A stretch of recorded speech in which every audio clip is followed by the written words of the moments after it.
Year's resolutions. You said you had another one? You had another resolution? Well, yeah, I don't think there's anybody that just makes up one resolution. Oh, okay. All right. But I had, well, yes, a resolution, yes. I like to pick my nose in the car.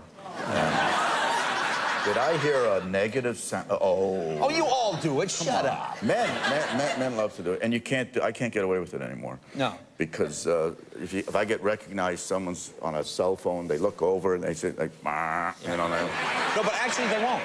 No? That's an old criminal trick. It's an old good... If you ever decide to become a criminal, you think the cops are watching, you think somebody's spying, pick your nose, people instinctively turn away for that second. Do what you're going to do and then go right back. Yeah. Really? Yeah. Watch. Next time you pick your nose, look at the person, they will instinctively turn away. It's just instinct. All right. Because nobody wants to see you pick your nose. Like, do it right now.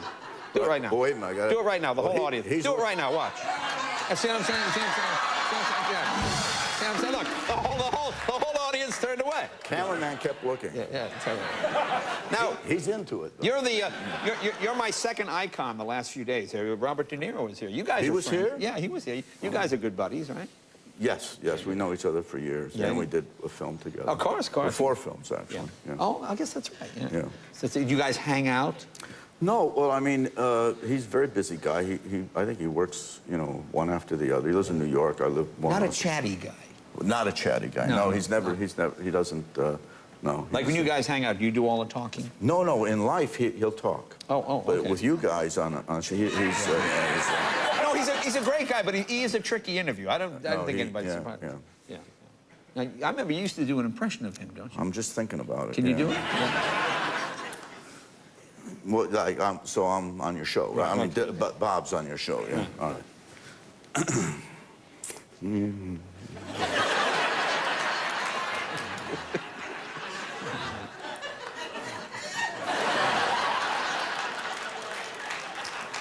gotta ask me a question. Oh. So, Bob, how are you? Yeah. Now, this film, The Good Shepherd, it's a pretty impressive piece of work. Oh, yeah. If you wanted a free meal, where would you go? Yeah. I get hungry. Yeah. You know, that's exactly spot on. That's the exact conversation we had. Yeah.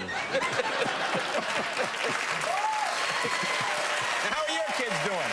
Good. Now, you have some grandkids, right? Yes, I have 5 kids, and I have 2 grandkids. I got Gus, who's 2 years old, and I have Daisy, who's 6 months old. In fact, they just left my daughter and her red-headed Irishman husband, and they're 2. What could I do? Yeah. And they flew to Minneapolis this morning. His parents live in St. Paul. Seamus Culligan. Seamus Culligan? Yes. Well, boy, you can't get more Irish than that. No, they didn't circumcise Gus. Yeah. Oh, they didn't circumcise Gus? No. Oh. It was a decision. Why is that? Well, you know, they're allowed their decision. They can, you know, I asked my daughter, and she said, the truth, Dad, it's not for religious reasons. It's because, you know, there's a whole theory that, you know, the foreskin, may I say the foreskin rather than... I think you already said the foreskin, if I'm not mistaken.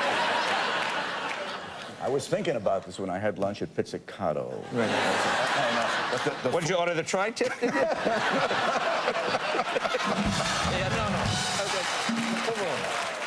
No, that's a theory that the foreskin, it covers that very sensitive area, you know, on the head of the peniculi. Yeah, right. And because if you're circumcised and you grow up with the underwear and everything, kind of desensitizing those nerve endings, so that she said your orgasms aren't as powerful.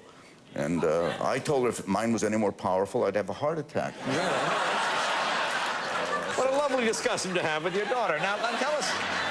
We actually were talking about that at lunch. Really, at lunch? While having the tri-tip, I understand. Now, tell us about Perfume. Yes. I never heard of this movie until I saw it last night. I thought it was great. I thought it was brilliant. I don't want to give anything away, but we figured, you and I were talking about how to just, without giving away. It's about a man who was born with no scent. That's right. He has no smell, no scent. So he's able to travel through the world without being sort of found out or recognized. Yes, it's 18th century 18th century, but it's a fascinating premise. Plus, he also has the greatest sense of smell in the world. Like an animal. Like an animal. Yeah, like primitive, like an animal. Okay.